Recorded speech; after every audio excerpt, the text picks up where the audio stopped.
নমস্কার, আমি মৌসুমী আবারও চলে এসেছি হেসেলে আপনাদের সঙ্গে একদম একটা নিরামিষ রেসিপি নিয়ে। আজকে হবে ছাঁচি কুমড়ো বলুন বা চাল কুমড়ো বলুন, সেটা একদম অল্প উপকরণে করে, যেটা একদম আমাদের নিরামিষ দিনে একটি রেসিপি। আর পুরো ভিডিওটা দেখার অনুরোধ রইল, না হলে আপনারা একদম বুঝতে পারবেন না, তার জন্য বলছি। আর চলুন এবারে কি কি লেগেছে, কিভাবে করেছি দেখে নিই।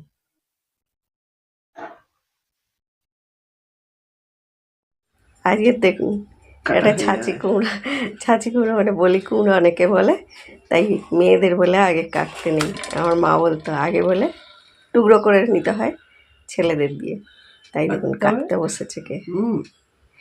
আমরা নিয়েছি ছাঁচি কুমড়োটা দেখুন এরকম ভাবে কুচিয়ে নিয়েছি, আগে কেটে ধুয়ে আর কুচিয়ে নিয়েছি নারকোল, হাফটা নারকোল কুড়িয়ে, সর্ষে বাটা, কালো সাদা সর্ষে, কাঁচা লঙ্কা দিয়ে বাটা আছে, যেরকম ঝাল দেবেন, খুব একটা ঝাল এটা হয় না, এটাই 4টে লঙ্কা দেওয়া আছে। আর লাগবে হচ্ছে সর্ষে, গোটা শুকনো লঙ্কা, তেজপাতা। চলুন তবে করে নিই। এই রান্নাটা সাদা তেলে হবে, সর্ষের তেলে নয়। সর্ষের তেল আপনারা চাইলে দিতে পারেন, কিন্তু এটা সাদা তেলেই ভালো হয়। এটা একটা মোটামুটি এখন খুব একটা লোক করে না, পুরনো রান্নাই বলবো, কিন্তু খেতে অত্যন্ত ভালো লাগে। আচ্ছা, ফোড়নে দেবো সর্ষে আর শুকনো লঙ্কা, আর দুটো তেজপাতা,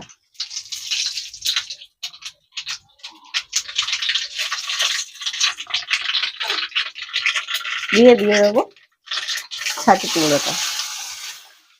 অনেকে বলি কুমড়ো বলে, আবার ছাঁচি কুমড়ো বলে।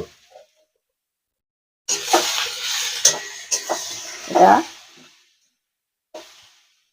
একদমই একটা নিরামিষ পদ, নিরামিষ দিলে খুবই ভালো লাগে।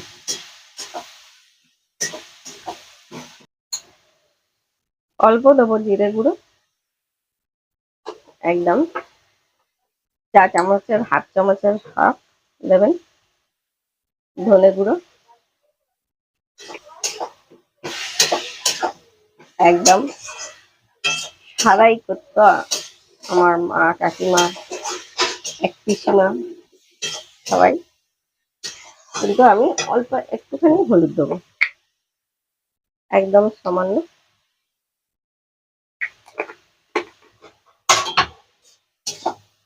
যাতে খুব হলুদ না হয়ে যায়। দিয়ে দেবো নুন, স্বাদ অনুযায়ী নুন দেবেন।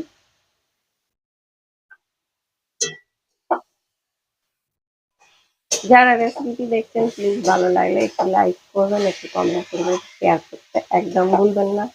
আর যে সকল বন্ধুরা নতুন দেখছেন পেজটিকে প্লিজ একটু ফলো করে দেবেন।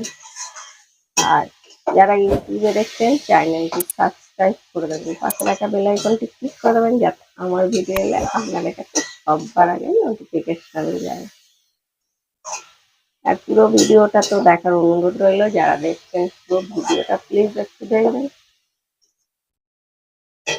একটু কষে দুধ, ধরুন দুধটা এটা আছে, কাপটা কফি মগের হাফটা আছে।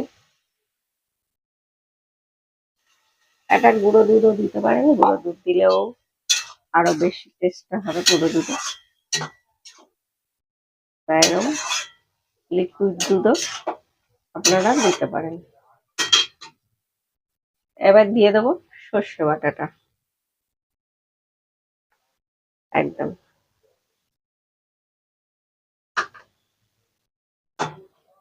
ছাঁচি কুমড়া ভাজাটাও ভালো লাগে। কে কিরম ভাবে খান একটুখানি বলবেন, যে আপনাদের রেসিপি যদি আমার আলাদা ধরনের কিছু লাগে নতুনত্ব, আমি নিশ্চয়ই সেটাও ট্রাই করবো। কে পাঠিয়েছেন রেসিপিটা, সেই নামটাও আমি ভিডিওতে উল্লেখ করে বলবো যে কার রেসিপি আমি করছি। যেমন কদিন আগে একজনকার বাংলাদেশি, আমার তেনার নামটা খেয়াল ছিল না, আমি রেসিপিটা পাঠাইনি, কিন্তু আমার দেখে খুব পছন্দ হয়েছিল। আমি বলেছিলাম যে একজন বাংলাদেশির আমি ভিডিওটা দেখে করেছি। কুমড়ো ইলিশ মাছের রেসিপিটা সত্যি দুর্দান্ত হয়েছে, খুবই ভালো লেগেছে। কোনোদিনই আমি করিনি, কিন্তু বাড়ির সবাই খেয়ে বললো খুবই ভালো হয়েছে। ওরম যদি নতুন ধরনের রেসিপি কারো জানা থাকে নিশ্চয়ই বলবেন, আমি ট্রাই করব। ঢাকা দিয়ে আমরা গ্যাসটাকে মিডিয়াম করে দিয়ে রান্না করব 7 থেকে 8 মিনিট। যেহেতু দুধ দেওয়া আছে, আমরা 7 থেকে 8 মিনিট পরে ঘুরে আসবো। A little longer than a few minutes later.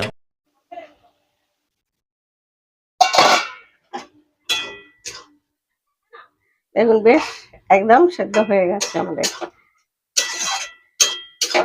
এবার একটু গ্যাসটাকে বাড়িয়ে দেবো, দিয়ে আমরা দুধটাকে শুকিয়ে নেবো। এখানে জলের ব্যবহার করিনি আমি একদম। আর যারা গুঁড়ো দুধ দিয়ে করবেন তারা একটু গুঁড়ো দুধটাকে জলে দিলে আর দিয়ে দেবেন।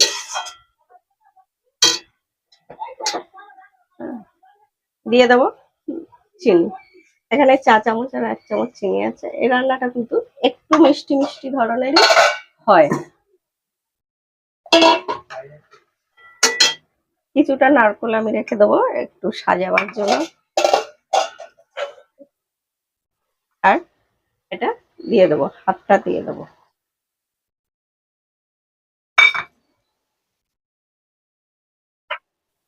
এটা একদম আপনার হলুদ বেশি পড়বে না, কাশ্মীরি লঙ্কা দিয়ে কালারও করবেন না, কারণ এই রান্নাটা এরকমই হয়। শুকনো হয়ে গেছে এরকম, একদম খুব একদম শুকনো হলেও ভালো লাগবে না, শুকনো শুকনো একটা থকথকে ভাব আসবে, তখনই হয়ে গেছে। আর যারা রেসিপিটি দেখছিলেন তাদের অনেক অনেক ধন্যবাদ। আজকের মতো মৌসুমী হেসেলের রেসিপি এই অবধি। আবার ফিরে আসবো কালকে আপনাদের সঙ্গে অন্য কোনো রেসিপি নিয়ে, অন্য কোনো সময়। আর এরকম নিত্য নতুন রেসিপি দেখতে গেলে দেখতেই হবে মৌসুমী হেসেল। দেখতে থাকুন। সবাই সুস্থ থাকবেন, ভালো থাকবেন। আবার ফিরে আসবো কালকে। সবাইকে কালকে আজকের মতো বিদায়। দেখুন হয়ে গেছে আমাদের। এবার এটা একটুখানি উপর দিয়ে সুন্দর করে সার্ভ করে দিয়েছি। গ্যাসটা